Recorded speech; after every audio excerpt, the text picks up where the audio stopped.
The Megan Show continues. Carney to Tyrell. Hey guys, welcome back to the Meg Show, episode 6.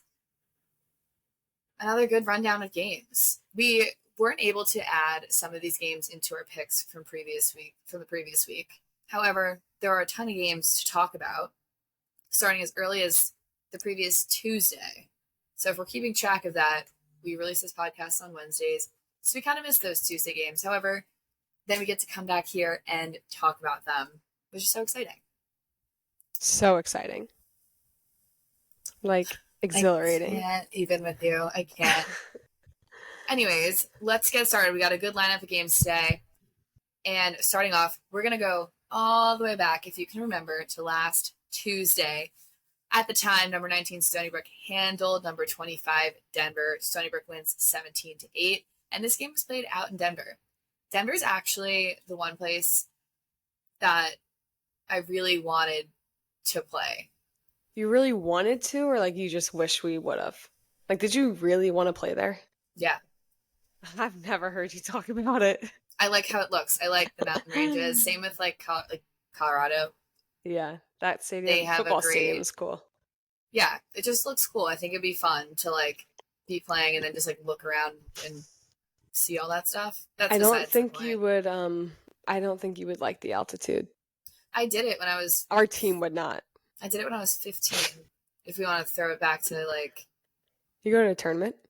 Yeah, it was like US Lacrosse Nationals, and we played in either Denver or Colorado. So I technically have played in either Denver or Colorado.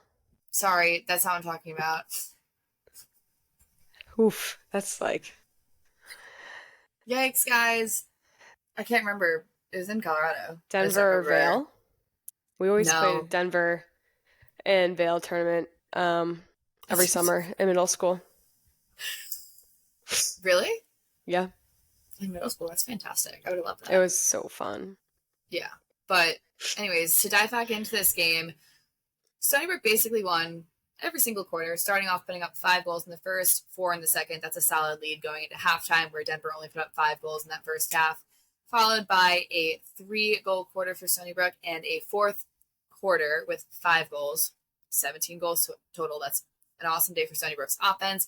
Denver just couldn't really keep up with that offensive firepower, putting up 8 goals in the end. Stony Brook wins the game. For Stony Brook, we have Riley McDonald. She had 5 goals and an assist. Casey Colbert had 3 goals and 4 assists. Alexander Fusco had 2 goals and an assist. And a couple other players had 2 goals as well. Very well-rounded offensive day for the Seawolves team. And then looking at Denver, a highlight was Lauren Black. She had 2 goals and assists. For Stony Brook's goalkeeper, it's Natalia Altagrando. I actually know her older sister. She had 8 saves on the day and 8 goals against, putting her at 50% save percentage for the day. Good job, Natalia. Denver won the draw control battle, which is funny, as we say.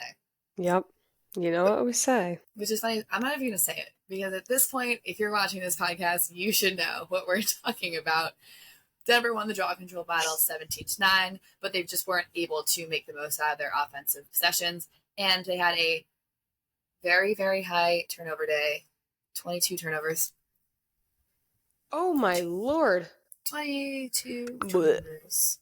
Disgusting. Sorry, Denver. That's a tough. I'm so sorry, Denver. That is a tough one. It's just not your day. 22 turnovers, that's just not your day. That's unreal.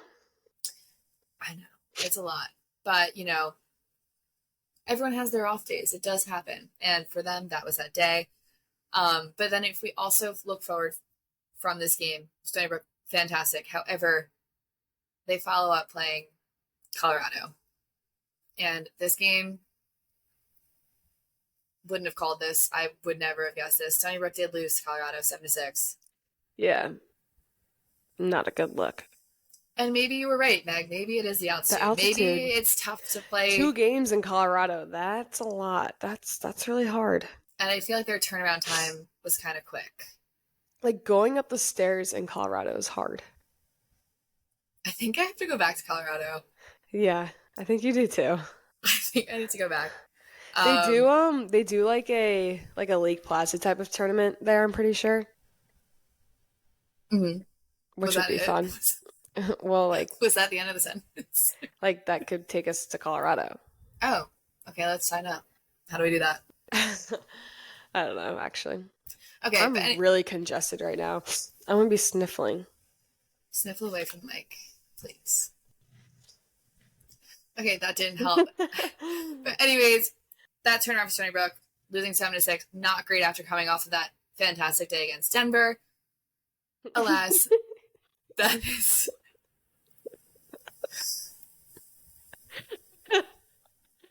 Guys, we have the giggle bugs. We have the giggle bugs today. This is such a problem. You're going to be in for quite the treat this episode. Colorado, congratulations on the win, though. That's a really, really good win for this Colorado team. Hopefully they can build momentum off of this moving forward. And that was our Tuesday. That was our Tuesday look. Now we have Wednesday. Now we have Wednesday. A lot of midweek games. A lot of good midweek games. Wednesday we had, which was number 21 Notre Dame squeezing right by number 22 Harvard. That's a great matchup. I like that. Yeah, I think both like skill and like the style of play, those teams match up well together. Notre Dame won 8-6. The game was at Notre Dame. Although Notre Dame came off to a slow start, scoring 0 goals in the first quarter, Harvard had 3, but then they flip-flopped. In the second quarter, Harvard only had 0, and Notre Dame had 5. So at that point, it's 5-3 going into half, low scoring. Third quarter, Harvard comes out strong, puts up 3. Notre Dame only puts up 1, and then Harvard has a shutout, or doesn't score in the fourth quarter. Notre Dame shut them out and put up 2 to win 8-6. Harvard, as you can see from what I just said, had 2 quarters where they couldn't score, which is huge for Notre Dame's defense, but definitely is going to make it tough when you're not putting up any points in the quarter. And I mean, we've been there, we've had those scenarios, but it's definitely puts a lot more pressure on you as a team, especially as an offense. You can only ask so much of your defense, but Notre Dame's defense did great shutting out Harvard. They also had a scoreless period as well in the first quarter for Notre Dame, which is a slow start, but obviously you have 3 more quarters after that to sort of get into the groove and make up for it. So they were able to come back, putting up 5, and then sort of went off from there. The game was tied in the third quarter, but a few late goals in the fourth was able to help Notre Dame seal that victory. So definitely slow start, but they were able to put up points in each quarter after that for Notre Dame, so they've got that going for them. Notre Dame, Madison, Rosas put up 4 goals. Huge day for her. 4 goals is very, very good. Catherine Morrissey, 1 goal, 1 assist, and a few other girls with 1 goal as well. Harvard, Grace Mullahy, yep. 2, and Caroline Mullahy, 2 goals, 2 assists, and a few other players with 1 goal apiece. So a few different goal scorers for each team. It's obviously a low-scoring game, so only a few goal scorers, but love to see that they're sharing the ball out there. Notre Dame, historically, is a very aggressive team, and we can talk about that from experience. Like, they are run and gun, they're aggressive, they're gritty, they are scrappy. I feel like scrappy is a good word to describe them. Like, they're all over, they go for every ball. Like, everything they do is 100%. They're a very well-coached team, great team as well. And, like, even if we were ranked above them in season, we always go into the game. I mean, any game, but especially with them, it's like it can go either way. Like, they're a very scrappy team, and they have great players. They had no yellow cards that game, which is huge. So they didn't give Harvard any easy man-up opportunities, which makes their job easier, while Harvard had 2. So interesting takeaway there. But good job, Notre Dame, on staying composed and playing good defense. All the stats were pretty much fairly even. In terms of shots, it was 28-27. Shots on goal was 20-20. Saves 14-12. Turnovers 18-15. Draws 9-8. So pretty much even all across the board. No huge disparity. I don't really know what word I'm looking for there.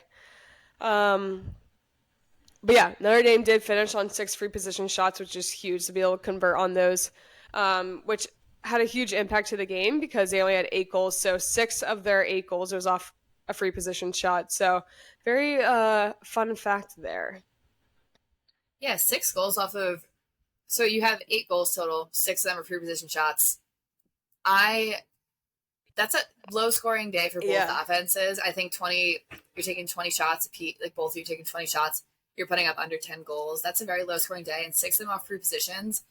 Notre Dame was really trying to make it work on that Harvard defense, really trying to make sure that they're getting in there, putting themselves in the right positions to kind of draw that foul. And then for Harvard, just quick shout out to Caroline.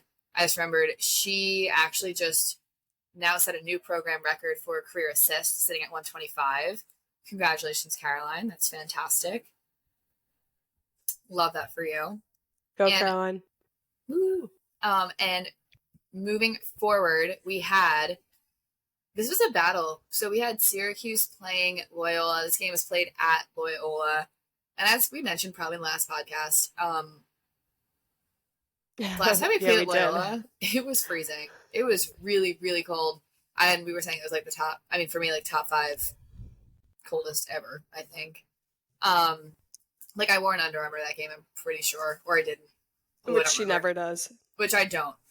I don't like how it feels on the arms. But I actually don't think I did that game. I was thinking of the UVA game in the snow that I wore Under Armour for. Yeah, that was crazy as well. Alas, Syracuse won 14-12. But this game, bless you. Mute. I know I muted myself. If you guys aren't watching it, Meg just muted and sneezed, so I said the shoot. But this game is a very battle-tested game. Syracuse won 3 of the 4 quarters, though.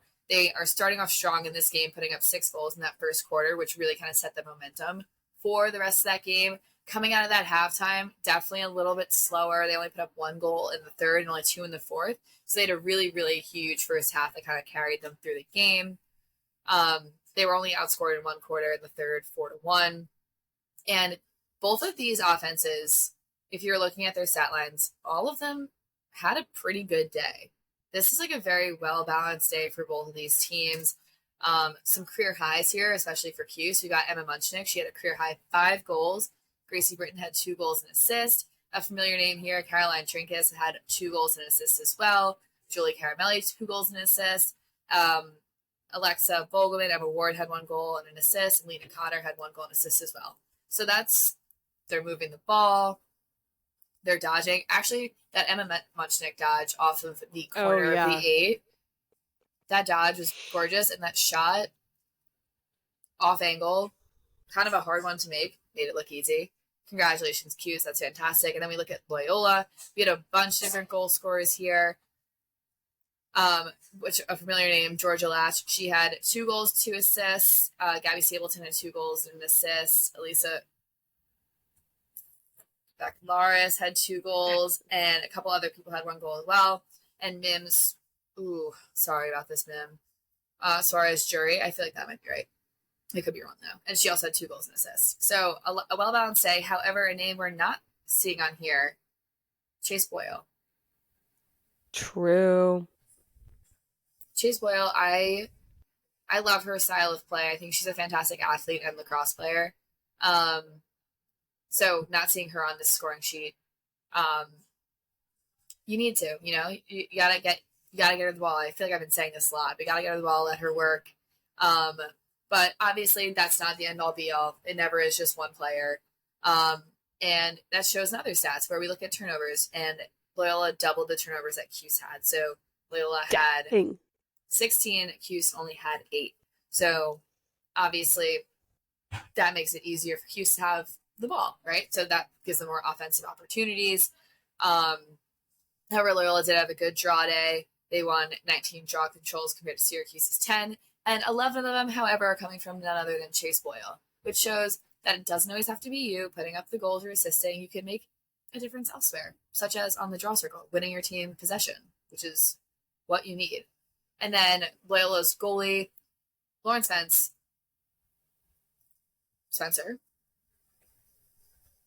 I feel like I zoned out. Sorry. She had another big night in net. She had 13 saves. I feel like she's been around for a while. She played for Team Canada. Yeah, I think you're right. Yeah. Good goalie. She's very aggressive. And if you watch the game, Emma Ward came around the crease and she literally played defense on her out of the crease. Yeah. That was crazy. Yeah, she's very active around the crease. I remember playing her. She's always looking to pick off passes or literally come play defense on you. So it was one of those like, whoa, like it kind of catches you off guard a little bit. But it's definitely a different style of play, definitely very interesting. But she's been playing, I know they lost, but she's been playing very, very well for this Loyola team. She's had double-digit saves in 4 straight games and in 6 of her last 7. So she's putting in the work back there on D. And then, as I mentioned before, the QC defense, they locked in on Chase Boyle. So props to the QC defense. She had just 4 shots on the day. So she was getting the ball, just wasn't really able to kind of finish on those opportunities. But definitely a close game. Dan, Syracuse goalie, playing out of her mind. I love, yeah. She is so good. Like, she is just so, like, steady, like level-headed, just composed, doesn't get too high or too low. She's very fun to watch, and like you can tell there's so much trust in her and like faith, which is huge for the program and huge for her as well, especially being a younger goalie and coming off of an ACL injury. So love seeing that she's doing well. I had another thought as well, but that thought is no longer in my brain. Maybe it'll come back. The goalie playing defense on Emma, that was crazy. Like, she fully made, like, contact. Like, no, she was out of the crease. She was, like, chopping her feet, like, breaking down her steps. Honestly, she had good body positioning. Wardo just has good reach.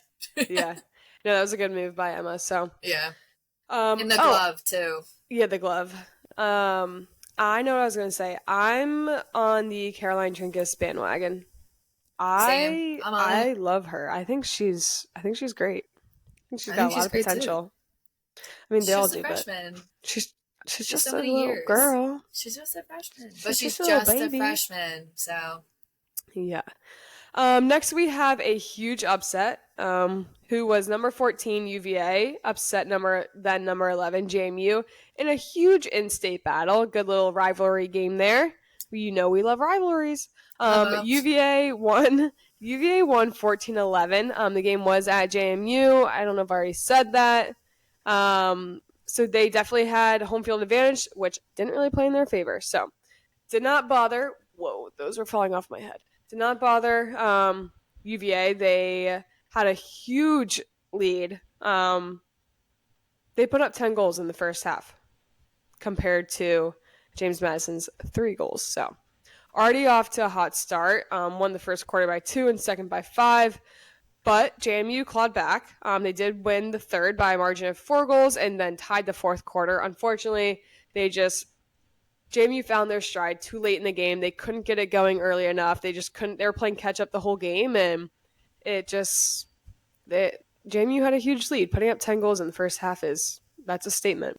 Virginia. Yeah. So love to see that for UVA. They had multiple different goal scorers. Kate Galicia had 3 goals and assists. Peyton, looks like her last name is Alfredo.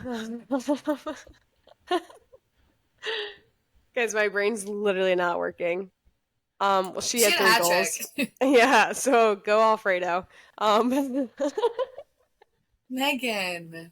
I feel like it's Alfredo. It is, but like my brain is seeing Alfredo. She's got to get that. Like she's definitely gotten that before. I'm just extremely dyslexic right now. Addie Foster, 3 goals and 2 assists, and multiple other goal scorers as well. JMU, same thing. They had many different goal scorers, just couldn't get enough going. UVA scored half of their goals, 7 on the free position line. Another trend that we saw earlier in those games. Very interesting. A lot of these teams converting on the free position line, which is great. Like you should. And it's like a free throw in basketball. Like get up there. I'm saying as if I made like every free position shot I ever took. But I was going to say that now I'm out of college and I don't play anymore, so I can say that. It's so easy. It's just like a free throw in basketball. Just step up and shoot it. Just like fake high and shoot low. Literally just fake high and shoot low. It's that simple. That's an inside joke. Yeah. Ha ha ha. UVA, they're all laughing. I can hear them. UVA won the draw control battle 18-11. UVA also had more turnovers, way more turnovers, 15 compared to JMU's 9. That's like not way more. 6? That's like not way more. Way more would be like 25-9. Okay, 25 would be outrageous. That'd be way more. Anyways, Virginia, fun fact, has won 3 of the last 4 meetings with JMU in Harrisonburg. So they seem to Does UVA have own the home field JMU advantage at JMU? I don't know. Yeah, they seem to own JMU. They've got free real estate there. For sure. So true. Moving on. Okay. So wait, remember when COVID happened and we were at UVA? And then we hung out with the UVA team? Megan, that is a memory. That is like a fever dream. That is a memory it's so underrated. I will have on, like, when I'm older and I'm going senile, I'm going to have that memory. You know that trend on TikTok where it's like the people that are like sitting in the wheelchairs, like the nurses are pushing them. They're like, ground ball, like cut ball. No, I haven't seen that. What side of TikTok are you on? I'm actually on Lax TikTok recently. So I get to see all these. Such a lax rat. These lacrosse transitions with like the little stick and it goes into the camera like this. Oh, I see the girls doing that too. I see the girls like in the room like cradling. Yeah. I feel like I might have sent you one. Yeah. Wow, that was cool. I was like, wow.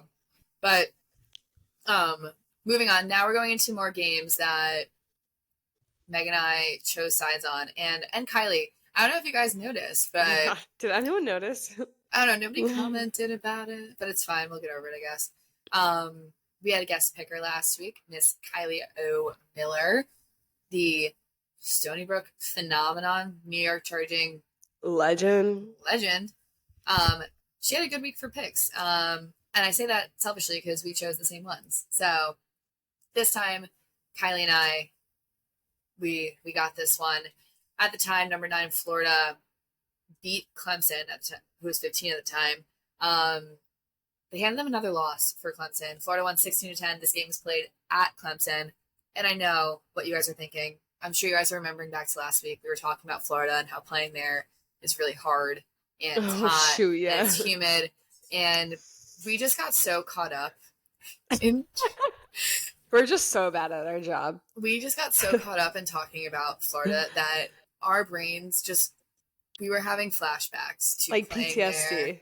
And one time they had fireworks when we lost, and it was the most confusing feeling I've ever felt in my life. I was like, wow, we lost. Those fireworks are really cool.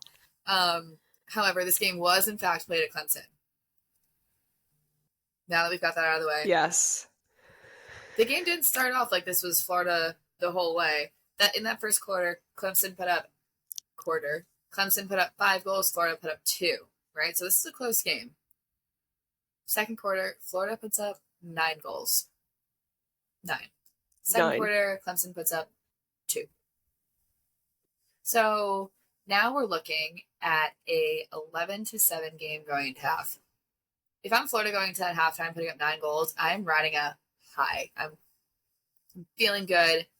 Don't really want to get complacent. But then sometimes you just come out of half and who knows what happens. Florida is able to kind of just retain the lead after going up in halftime. They put up 2 goals in the third, 3 in the fourth, securing those 16 goals, where Clemson was only able to put up 2 and 1, which shout out to Florida defense here. Those are low numbers on the day. And for Florida, we've got very familiar names. Also, I'm on the Franny Hahn bandwagon. I'll join. I really like her play. I think she's fantastic. But she had a goal and 3 assists on the day, doing it all over there. Jenny Markey had 2 goals. Good job, Jen. Happy for you.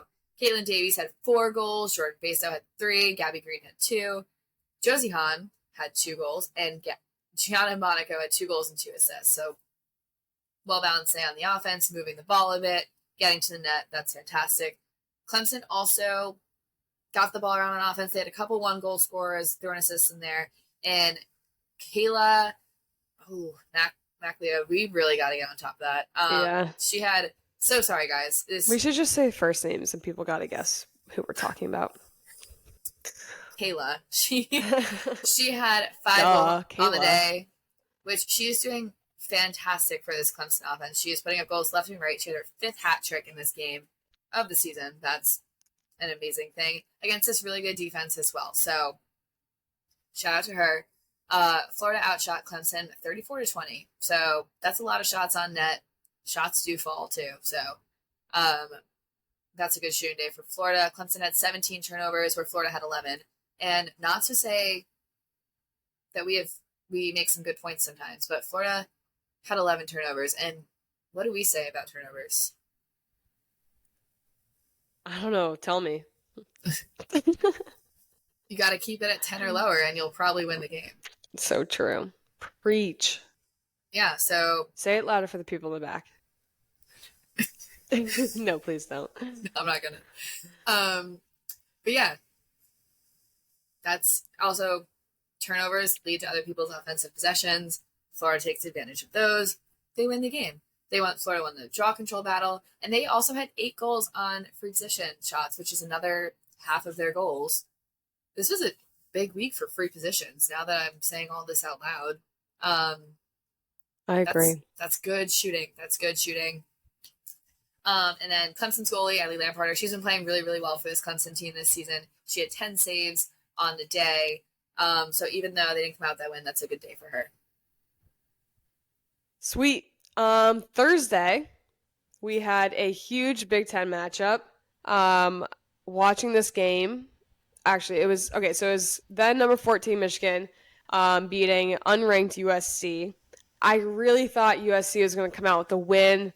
They had them up until like the very end. Michigan pulled ahead. Don't count out the Wolverines. Never. Don't count them out. I really thought, crazy to think Michigan has gone from like top 5 to now number 14. Give them a break. Yeah, sorry, I forgot you're on that bandwagon. But yeah, I really thought USC had it. The game was at Michigan. It looked freezing cold there. But Michigan won 11-9. Michigan did start slow, as I was mentioning, but obviously they won the 3rd and 4th quarter and just won the ones that mattered at the end and was able to get more goals because that's like how you win the game. USC is 3-2 in their last 5 matchups. For Michigan, we had multiple goal scorers again. Ava Class had another hat trick. She is rolling right now. She is on fire. Yeah, Ava. She's really like making a statement for her name and just who she is. She's a great player, has great field vision, is very dynamic too. So she's really stepping up right now during the season, and she's had a few hat tricks now. Same with USC. Maddie Dora had 3 goals and an assist, and then a few other girls with 2 goals and then multiple with just 1 goal. USC took more shots than Michigan, 30-24, but couldn't score. I think they shot like, it was some crazy stat. I can't remember. Oh, I was actually talking to Lindsay Monday. She told me, and I can't remember. But it was some like crazy stat. It was like 4.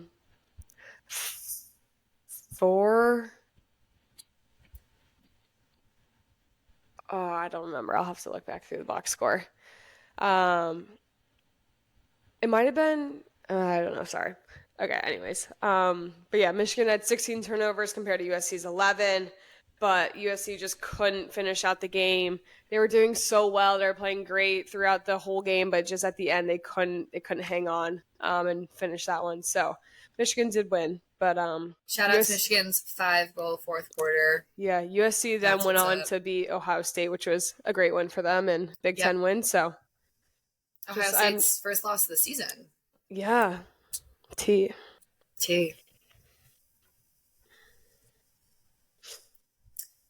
You feel good about that? Jeez. So, talk about crickets. Anyways, I hate to say this. I was upset about this game. Yeah. I wanted it to be closer. I did. Northwestern walked over this Maryland team. At the time, Northwestern was ranked 3. They've been sitting at 3 for a little while now. Maryland ranked 4. Northwestern wins 16-4. This game was played at Northwestern. They basically just started the game. They're like, actually, we're going to end this game in the first quarter. They put up 8 goals, and Maryland put up 1. Obviously, this is a little bit of a hole for this Maryland team, but they've got some offensive firepower. They can dig themselves out of it. However, then Northwestern's defense said, no, you can't actually. Maryland only put up 1 goal in each quarter, which if we had a possession stat, which we don't have it on us right now, Northwestern literally had the ball. I can't even, like, what are we going to say, like 75, 80% of the game? I don't even know what that would look like. Actually, I do know what that looks like because we also have lost to Northwestern like 15-4. Yeah. So no, I do know what that looks like, and wow, it's a tough one. But no, Northwestern just dominated coming out the gates and just kind of put themselves in the position to play free the rest of the game. Maryland just couldn't really break that cycle. And for Northwestern, their offensive firepower just keeps building every single game. We're getting more and more players kind of coming into the mix. So yes, we obviously have Madison Taylor, who is hands down, she's my early Toraton pick right now, but she is just lighting it up out there from draw circle to a goal scorer to a feeder. She's doing it all. She had 2 goals, 3 assists this game, but we're also seeing a lot of other names step up. We have transfer Nikki Miles. She had 3 goals, 2 assists. Sam Smith, we're familiar with, 3 goals as well. Riley Campbell, have a day. She had 5 points, 4 goals, and assists as well. And a couple others obviously throwing points in there. But that's a really, really well-balanced and dangerous Northwestern offense. So if they keep developing and adding more people into the mix, building that confidence, they are going to be a dangerous team to see heading down the line. And then for Maryland, it was a low-scoring day. So we have Corey Edmondson, 1 goal. Maisie Clevenger had a goal and an assist. Devin Livingston had 1 goal, and Jordan Lifton had 1 as well. Maryland goalie JJ Suriano also playing out of her mind right now. She had 10 saves. She had 10 saves on the day, and this is one of the nation's best offenses. So, gotta give credit where credit's due. She's playing really well right now. She's also somebody I probably wouldn't want to be shooting on. Maryland took 20 shots, but they were only able to score on 4. So yes, Maryland had some possession. But 20 shots only scoring on 4. Yeah, that's red flag. Gotta put up some more. Gotta put up some more. Maryland had 21 turnovers. Northwestern had 13. Who's closer to 10? BC. What we're talking about, Maryland Northwestern. Oh, sorry. I was reading Boston College. Maryland also. Oh, you guys. It is way too late to be doing this. It's past my bedtime, but we gotta get this to so you guys. past my bedtime. But I feel like we're just so dedicated for these fans. It's hysterical. But we love you guys, and we wouldn't do this if people didn't listen. We would just be talking to ourselves, and in that case, we could just FaceTime. But instead, we're just taking FaceTime and putting it out to the world. And Maryland also won the draw control battle, 14-9 as well. Northwestern have a day. Secure yourselves up there in the top 3. I don't see that top 3, and we'll talk about it later. Actually, take it back. I don't see them moving though. Hold your horses. Hold your thoughts. Next, we have BC. We have Boston College, who just completely blew by Stanford. BC won 17-9. Meg, did you know? I meant to send you this. Jay Brown was calling this game. She was there? No, she was calling it, like announcing. Yeah, she lives in San Francisco. Does she really? Yeah, she still lives out there. So yeah, she was at the game and she was broadcasting it. That makes sense. Okay. So that was fun. I turned on my TV and saw her face, and it was a fun little surprise. I was not expecting that. She did great. It was so cute. She did so good. Good job, Jay. Yeah. So BC won 17-9. The game was played at Stanford, like I mentioned. First quarter, BC came out hot, putting up 7 goals. Stanford only had 2. So from the start, they're playing catch up. Second quarter, BC had 4. Stanford had 3. Third quarter, now they're really playing catch up. BC had 5 and Stanford had 0, let alone 1 shot and 0 goals. Fourth quarter, BC had 1, Stanford had 4, but it just wasn't enough. They were playing catch up majority of the game. So BC won 17-9. BC's defense obviously dominated third period. They shut out the Cardinals, limited them to just one shot, 0 goals. So really helped secure that and seal that win for them going into the fourth. BC's Emma Lapinto had six goals and an assist. She is so sneaky playing against the zone. Like, she is slippery, she's sneaky. She can find every seam and every hole, and you think you're guarding her, and she's gone and she's open in the middle of the 8 and has a one-on-one with the goalie. That IQ is... She's very fun to watch. Rachel Clark as well. Super fun to watch her as a Dodger. She is such a hard and, like, downhill Dodger. She's going to goal. She is going to goal. She dodges hard and she'll beat you, and she was super fun to watch. She had 5 goals and assists. McKenna Davis, 1 goal and 7 assists. A huge threat against the zone. Like, she has such great vision, great hands. She can hit anyone, and if you don't even think you're open, like, the ball will be in your stick and you'll probably score. So 7 assists on the day for her. A few other girls with 1 goal apiece. Stanford, a few girls with 2, the rest with 1.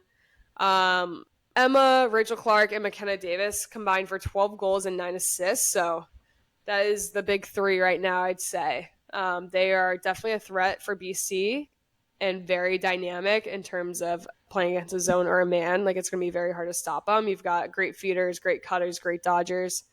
They're all just quick and have such high IQ. So they're very fun to watch, those 3. Abby, sorry, I just had like a mind block.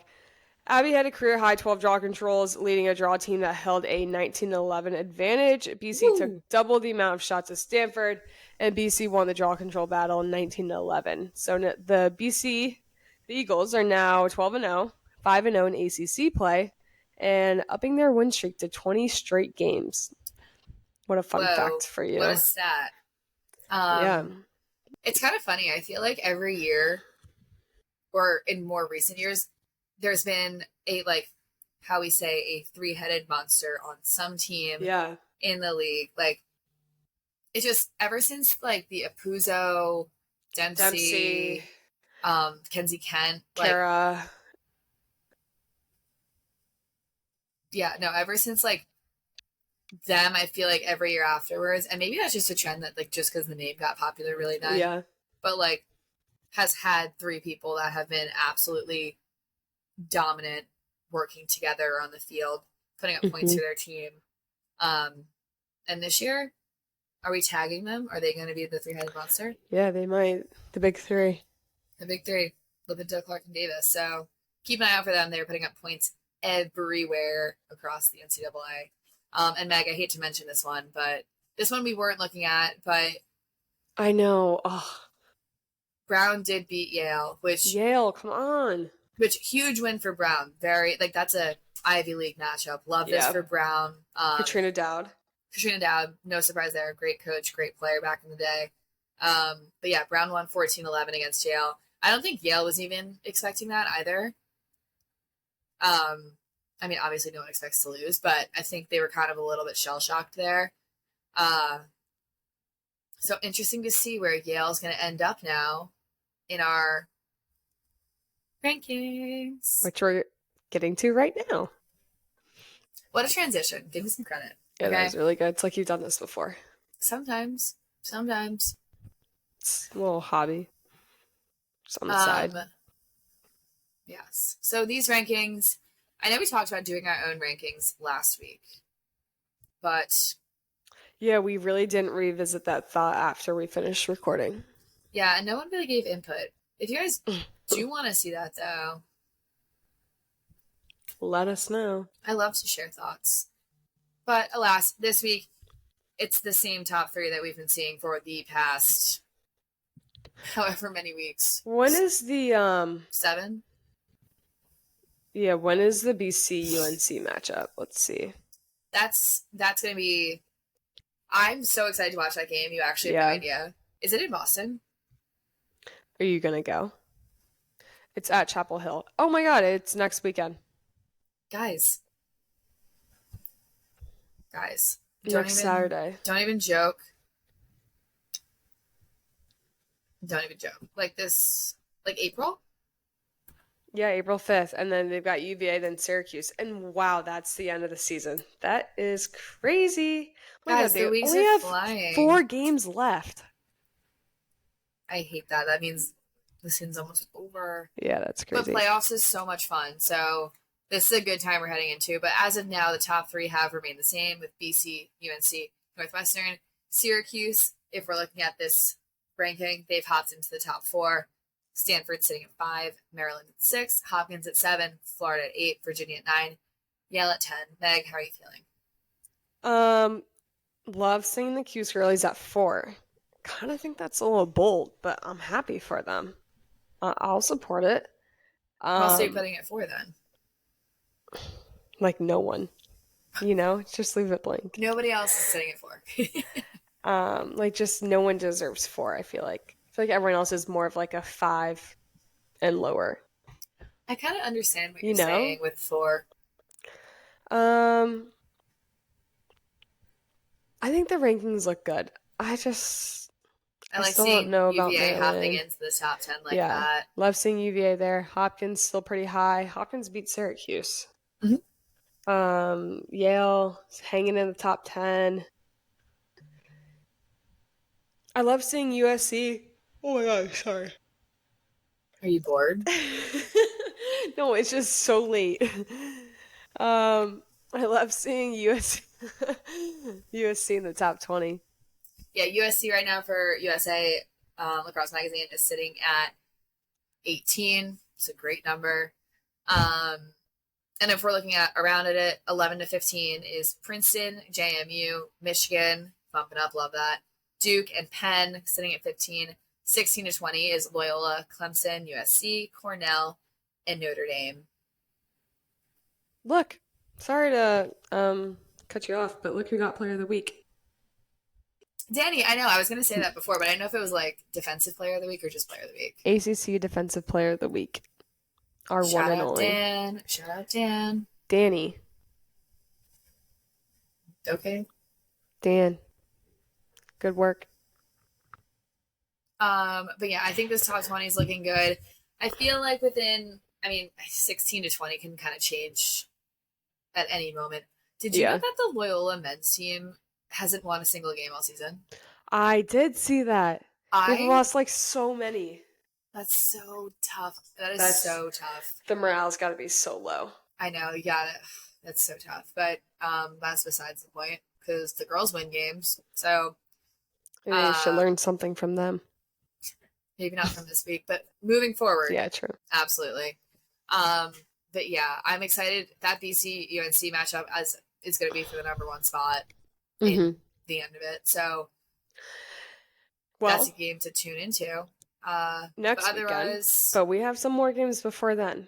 Well, yeah, I said I'm excited for it. April 5th. Mark your calendar, set an alarm. Mark it down. And it'll probably be on ESPN or ACC Network. So that'll be huge.